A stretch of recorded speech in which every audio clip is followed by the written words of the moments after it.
നമസ്കാരം. ഇവർക്ക് Indian news and സ്വാഗതം. ഹിന്ദു ന്യൂസ് പേപ്പറിലെ ആർട്ടിക്കിൾസ് ആണ്. സോ ഫസ്റ്റ് ആർട്ടിക്കിൾ ഇന്നത്തെ ന്യൂസ് പേപ്പറിലെ ഏറ്റവും പ്രധാനപ്പെട്ട ആർട്ടിക്കിൾ ആണിത്. Lok Sabha passes bills to replace British era criminal laws എന്നുള്ളതാണ് ഈ ആർട്ടിക്കിൾ ഹെഡ്ലൈൻ ആയിട്ട് നമുക്ക് വായിക്കാൻ സാധിക്കുന്നത്.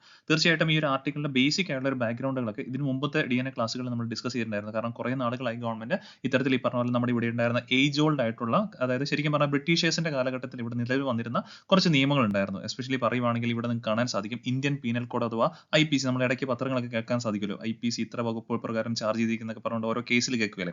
ആ ഒരു ഇന്ത്യൻ പീനൽ കോഡ്, അതേപോലെ ഇന്ത്യൻ എവിഡൻസ് ആക്ട്, CRPC അഥവാ കോഡ് ഓഫ് ക്രിമിനൽ പ്രൊസീജിയേഴ്സ്, ഇത് മൂന്നും ശരിക്കും പറഞ്ഞാൽ 1800s വന്ന ഓരോരോ നിയമങ്ങളാണ്. അത്രത്തോളം ശരിക്കും പറയുകയാണെങ്കിൽ 100-200 വർഷങ്ങളോളം തന്നെ പഴക്കം വന്നിരിക്കുന്ന ഓരോ നിയമങ്ങളാണ്. ഇന്ത്യൻ പീനൽ കോഡ് എന്ന് പറഞ്ഞാൽ 1860 കാലഘട്ടത്തിൽ വന്നതാണ്.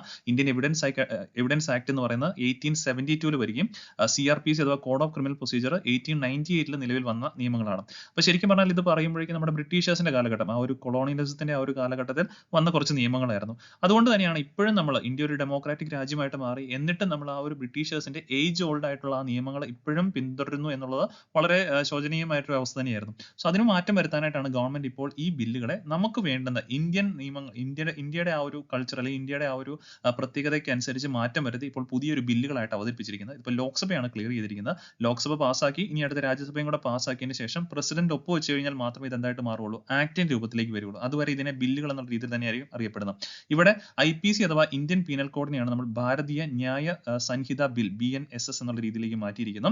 ഇന്ത്യൻ എവിഡൻസ് ആക്ടിനെയാണ് നമ്മൾ ഭാരതീയ സാക്ഷ്യ ബിൽ എന്നുള്ള രീതിയിലും പറയപ്പെടുന്നു. ഈ CRPCയുടെയാണ് ഭാരതീയ നാഗരിക് സുരക്ഷാ സംഹിത ബിൽ എന്നുള്ള രീതിയിലേക്കും അറിയപ്പെടുന്നത്. അപ്പൊ എന്തായാലും ഈ മൂന്ന് ബില്ലുകളിൽ വരുത്തിയിരിക്കുന്ന വ്യത്യാസം എന്താണെന്ന് ചോദിച്ചു കഴിഞ്ഞാൽ, ഒറ്റ വാക്കിൽ പറയുവാണെങ്കിൽ ഈ ഏജ് ഓൾഡ് ആയിട്ടുള്ള പഴയ ആ നിയമങ്ങൾ ശരിക്കും പറഞ്ഞാൽ ബ്രിട്ടീഷേഴ്സിന്റെ ആ ഒരു കൊളോണിയലിസത്തിന്റെ ആ ഒരു ടൈം പീരിയഡിലാണ്, അല്ലെങ്കിൽ സെൻട്രലൈസേഷൻ എന്നുള്ളൊരു രീതിയിലേക്ക് പോയി. കാരണം നമ്മൾ പഠിച്ചിട്ടുണ്ട് ഈ പറഞ്ഞ പോലെ ബ്രിട്ടീഷിൽ ഈ പറഞ്ഞ പോലെ നമ്മുടെ ക്രൗൺ അധികാരം ഏറ്റെടുക്കുന്ന ഒരു സമയമുണ്ട്. 1858 ശേഷമാണ് ആ ഒരു ക്രൗൺ അധികാരം ഏറ്റെടുക്കുന്നത്. അപ്പോൾ അവിടെ തൊട്ട് നോക്കിക്കഴിഞ്ഞാൽ കുറേയൊക്കെ സെൻട്രലൈസേഷന്റെ നിയമങ്ങളാണ് കാണുന്നത്. എല്ലാ അധികാരങ്ങളും ക്രൗണിലേക്കായിട്ട് ചുരുങ്ങുന്ന കുറച്ച് കാര്യങ്ങളാണ് കാണുന്നത്. സോ അവിടെ നിന്ന് മാറി നമ്മളൊരു ഡെമോക്രാറ്റിക് രാജ്യമായിട്ട് മാറി. അപ്പോൾ ഇപ്പം കൃത്യമായിട്ട് പറയുവാണെങ്കിൽ ഡീസെൻട്രലൈസേഷൻ ഒരു സമയം, അല്ലെങ്കിൽ ഈ പറഞ്ഞ ഡെമോക്രാറ്റിക് ആയിട്ട് നമ്മൾ പോകുമ്പോഴേക്കും ഇവിടെ ജനങ്ങളെ സംരക്ഷിക്കുന്ന രീതിയിലുള്ള നിയമങ്ങളാണ് നമുക്ക് കൃത്യമായിട്ട് ആവശ്യമുള്ളത്. സോ അതുകൊണ്ടിട്ടാണ് ഈ ബില്ലുകളിലൊക്കെ തന്നെ കൃത്യമായിട്ടും ഏകദേശം നോക്കിയാൽ മനസ്സിലാക്കാൻ പറ്റും 150 വർഷത്തിന് മുകളിൽ പഴക്കമായി ഈ പഴയ നിയമങ്ങൾക്ക് തന്നെ.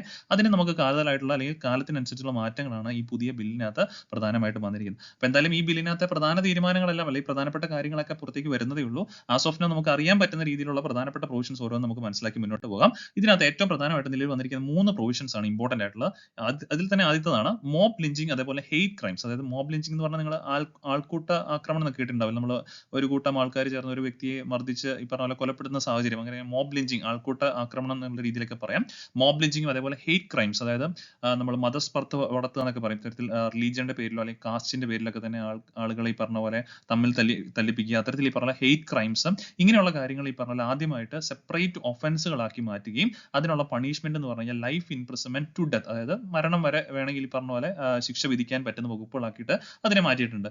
ഇതിനൊന്നും പണ്ട് കാലങ്ങളിൽ പറയുവാണെങ്കിൽ വ്യക്തമായിട്ടുള്ള ഒരു പ്രൊവിഷൻസ് നമ്മുടെ നിയമത്തിനകത്ത് ഉണ്ടായിരുന്നില്ല. ഈ മോബ് ലിഞ്ചിങ്ങും ഹെയ്റ്റ് ക്രൈംസിനൊക്കെ തന്നെ എങ്ങനെ കൈകാര്യം ചെയ്യണം തുടങ്ങിയ കാര്യങ്ങളെ പറ്റിയിട്ട് വ്യക്തതയൊന്നും നമ്മുടെ ഇതിനു മുമ്പത്തെ നിയമങ്ങളിനകത്തൊന്നും ഉണ്ടായിരുന്നില്ല. അതിനെയാണ് ഇപ്പോൾ മാറ്റം വരുത്തിയിരിക്കുന്നത്. കൃത്യമായിട്ടും അതിന് ഡെഫിനിഷൻ കൊടുത്തിരിക്കുന്നു. കൃത്യമായിട്ടും അതിന് വേണ്ടുന്ന ശിക്ഷാ നടപടികളെ കുറിച്ചിട്ടും പറഞ്ഞിട്ടുണ്ട്. ഇനി അതേപോലെ തന്നെ സീറോ FIR എന്നുള്ളൊരു കൺസെപ്റ്റും കൂടെ അവതരിപ്പിച്ചിരിക്കുകയാണ്. നമ്മൾ ഇതിനു മുമ്പത്തെ DNA ക്ലാസ്സിലും ഈ സീറോ FIR കുറിച്ച് വിശദമായിട്ട് നമ്മൾ പറഞ്ഞിട്ടുണ്ടായിരുന്നു. അതായത് ഇപ്പം നമ്മൾ നിലവിൽ പറയുവാണെങ്കിൽ ഒരു FIR, അത് ഫസ്റ്റ് ഇൻഫർമേഷൻ റിപ്പോർട്ട് എന്ന് പറയുന്ന സാധനം പോലീസ് എടുക്കുക എന്ന് പറയുന്നതെങ്കിലും ഒരു ഇൻസിഡന്റ് എവിടെയാണോ ഹാപ്പൻ ചെയ്യുന്നത് ആ ഇൻസിഡന്റ് നടന്ന സ്ഥലത്തിന്റെ ജൂറിസ്ഡിക്ഷൻ ഒരു പർട്ടിക്കുലർ പോലീസ് സ്റ്റേഷൻ ഉണ്ടാവും. ആ പോലീസ് സ്റ്റേഷനിലായിരിക്കണം നമ്മൾ എന്ത് ചെയ്യേണ്ടത്, ആ ഒരു ഇൻസിഡന്റുമായിട്ട് ബന്ധപ്പെട്ട് കേസുകൾ ഫയൽ ചെയ്യേണ്ടത്. ഇപ്പൊ നമ്മൾ ശരിക്കും പറയുവാണെങ്കിൽ ഇപ്പൊ നമ്മൾ തമിഴ്നാട്ടിലേക്ക് യാത്ര ചെയ്യാന്ന് വിചാരിക്കാം. തമിഴ്നാട്ടിൽ വെച്ചിട്ടാണ് ഒരു ഇൻസിഡന്റ് ഉണ്ടായെങ്കിൽ ബട്ട് നമ്മൾ ചെന്ന് FIR കൊടുക്കേണ്ടെങ്കിൽ കേരളത്തിലെ നമ്മുടെ തൊട്ട് വീടിരിക്കുന്ന സ്ഥലത്തുള്ള പോലീസ് സ്റ്റേഷനിലല്ല കൊടുക്കേണ്ടത്. ആ എവിടെയാണോ, തമിഴ്നാട്ടിലാണ് ഇൻസിഡന്റ് ഉണ്ടായെങ്കിൽ തമിഴ്നാട്ടിലെ പോലീസ് സ്റ്റേഷനിലാണ് അതിന്റെ FIRകൾ നമ്മൾ അല്ലെങ്കിൽ ആ ഒരു കംപ്ലൈന്റും കാര്യങ്ങളും കൊടുക്കേണ്ടത്. അത് പക്ഷേ പലപ്പോഴും പല വ്യക്തികൾക്കും അത് ബുദ്ധിമുട്ടുണ്ടാക്കാറുണ്ട്. കാരണം നമ്മളിപ്പോൾ ഓരോ കേസിന്റെ ആവശ്യത്തിനായിട്ട് ഇപ്പം തമിഴ്നാട്ടിലേക്ക് പോവുക അങ്ങനെയൊക്കെ വരുമ്പോഴേക്കും ബുദ്ധിമുട്ട് വരും. അതേസമയം നമ്മളെല്ലാവരും ആഗ്രഹിക്കുന്നതാണ് ഈ കേസുകൾ നമ്മുടെ തൊട്ട് അടുത്തുള്ള ആ ഒരു ജൂറിസ്ഡിക്ഷനുള്ള പോലീസ് സ്റ്റേഷനിൽ കൊടുക്കാൻ പറ്റിയിരുന്നെങ്കിൽ. അങ്ങനെ വ്യക്തികൾക്ക് കൊടുക്കാൻ അവസരം നൽകുന്നതിനെയാണ് ഈ സീറോ FIR എന്ന് പറയുന്നത്. നമ്മൾ പരാതി എവിടെ വേണമെങ്കിലും കൊടുക്കാം, എവിടെ ആയിക്കോട്ടെ ഇൻസിഡന്റ് സംഭവം ഉണ്ടായത്, അതിന് പ്രശ്നമില്ല. നമുക്ക് പരാതി എന്ന് പറയുന്നത് ഏത് സ്റ്റേഷനിൽ വേണമെങ്കിൽ നമ്മുടെ തൊട്ടടുത്തുള്ള അങ്ങനെ ഏത് സ്റ്റേഷനിൽ വേണമെങ്കിലും നമുക്ക് കൊടുക്കാൻ പറ്റുന്ന രീതിയാണ് സീറോ FIR എന്ന് പറയുക. ഓക്കെ, എന്നിട്ട് അവർ പരാതി സ്വീകരിച്ചതിന് ശേഷം എവിടെയാണോ ഏത് സ്റ്റേഷനിലാണോ ഇൻസിഡന്റ് ഉണ്ടായത് അങ്ങോട്ടേക്ക് ഈ പറഞ്ഞ പോലെ ആ കേസ് ട്രാൻസ്ഫർ ചെയ്ത് കൊടുത്തോളും. അപ്പോൾ ഈ സീറോ FIR എന്ന് പറയുന്നത് നമുക്ക് പരാതി കൊടുക്കാൻ പറ്റും. അവിടെ അന്നേരം FIR നമ്പർ എടുത്തില്ല. ആ ഒരു കൺസെപ്റ്റിലാണ് ഇതിനെ സീറോ FIR എന്ന് ബേസിക്കലി വിശേഷിപ്പിക്കുന്നത്. It must be compulsory transfer to the police station concerned within 24 hours ആണ്. നമുക്ക് എവിടെ വേണമെങ്കിലും പരാതി കൊടുക്കാം. എന്നിട്ട് ആ FIR ആ കംപ്ലൈന്റ് എന്ത് ചെയ്തോളും അവർ കൺസേൺഡ് ആയിട്ടുള്ള സ്റ്റേഷനിലേക്ക് അയച്ചു കൊടുത്തോളും.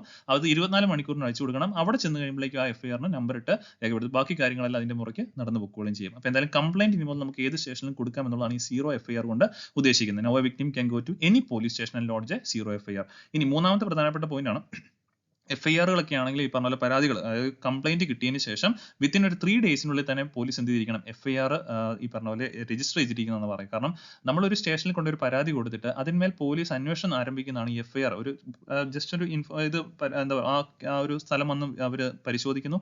അതിന്മേൽ ഈ പറഞ്ഞ പോലെ കാര്യങ്ങൾ എടുക്കുമ്പോഴേക്കാണ് ഈ FIR രജിസ്റ്റർ ചെയ്യുന്നത്. അല്ലാണ്ട് നമ്മൾ ഉടനെ കംപ്ലൈന്റ് കൊടുക്കുമ്പോൾ തന്നെ FIR അല്ല രജിസ്റ്റർ ചെയ്യുന്നത്. നമ്മൾ കംപ്ലൈന്റ് കൊണ്ട് കൊടുക്കുന്നു, ആ സ്പോട്ട് വന്ന് പോലീസ് ഉദ്യോഗസ്ഥർ നോക്കുന്നു, അതിന്മേൽ എടുക്കുന്നതാണ് ഈ FIR എന്ന് പറയുന്നത്. അത്തരത്തിൽ ഈ പറഞ്ഞ പോലെ കംപ്ലൈന്റ് കിട്ടി 3 ദിവസത്തിനുള്ളിൽ FIR രജിസ്റ്റർ ചെയ്തിരിക്കണം എന്നുള്ള രീതിയിലേക്കും ഈ BNS ഭാരതീയ ന്യായ സംഹിത ബില്ലിനകത്ത് ബേസിക്കലി പരാമർശിക്കുന്നുണ്ട്. എന്നിട്ട് ഈ പറഞ്ഞ പോലെ ആ ഒരു FIR-നെ കുറിച്ചിട്ടുള്ള സെർച്ച് ആൻഡ് സീഷർ റിപ്പോർട്ടും കാര്യങ്ങളും 24 മണിക്കൂറിനുള്ളിൽ പറഞ്ഞ പോലെ കോടതിയിലേക്കും ഹാജരാക്കണം എന്നുള്ള കാര്യങ്ങളും കൃത്യമായിട്ട് ഇതിനകത്ത് പറയുന്നുണ്ട്. അപ്പോൾ ആസ് ഓഫ് നോ പറയുവാണെങ്കിൽ ഈ പ്രധാനപ്പെട്ട 3 പ്രൊവിഷൻസ് ആണ് ഇപ്പോൾ ഈ ബില്ലുകളെ കുറിച്ചിട്ട് പുറത്തേക്ക് വന്നിരിക്കുന്നു. പിന്നെ അതേപോലെ മറ്റൊരു പ്രധാനപ്പെട്ട കാര്യം ഈ ഒരു ഇതിനകത്ത് കൃത്യമായിട്ടും ആ ഒരു ന്യൂസിനകത്ത് തന്നെ മെൻഷൻ ചെയ്യുന്നുണ്ട്.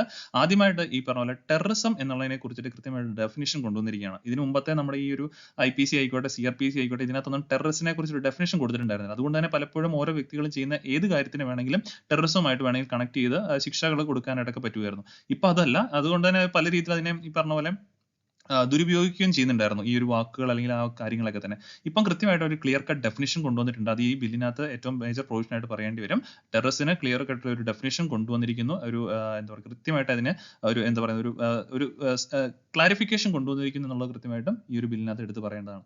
ഇത്രയാണ് ഈ ഒരു ബില്ലിനെ കുറിച്ചിട്ട് ഇപ്പം പുറത്തു വന്നിരിക്കുന്ന രീതിയിലുള്ള പ്രധാനപ്പെട്ട പ്രൊവിഷൻസ് ആയിട്ട് നമുക്ക് പറയാനായിട്ടുള്ളത്. ഇനി അടുത്ത ദിവസങ്ങളിൽ ഈ പറഞ്ഞ രാജ്യസഭ ഇത് പാസ്സാക്കി അല്ലെങ്കിൽ അത് ആക്ടിന്റെ രൂപത്തിലേക്ക് വരുമ്പോൾ കൃത്യമായിട്ട് നമുക്ക് പഠിക്കാൻ പാകത്തിൽ ഒരുപാട് കാര്യങ്ങൾ ഈ ബില്ലിനെ കുറിച്ചിട്ട് വന്നേക്കും. ഓക്കെ, അപ്പൊ എന്തായാലും ഇത്രയും കാര്യം ഈ ആർട്ടിക്കിളിനെ കുറിച്ച് പറഞ്ഞ എല്ലാവർക്കും ക്ലിയർ ആണെന്ന് വിശ്വസിക്കുന്നു. ഇനി നമ്മൾ അടുത്തൊരു ആർട്ടിക്കിളിലേക്ക് മൂവ് ഓൺ ചെയ്യുകയാണ്. അടുത്തൊരു പ്രിലിംസിന്റെ പോയിന്റ് ഓഫ് വ്യൂ ആർട്ടിക്കിൾ ആണ്.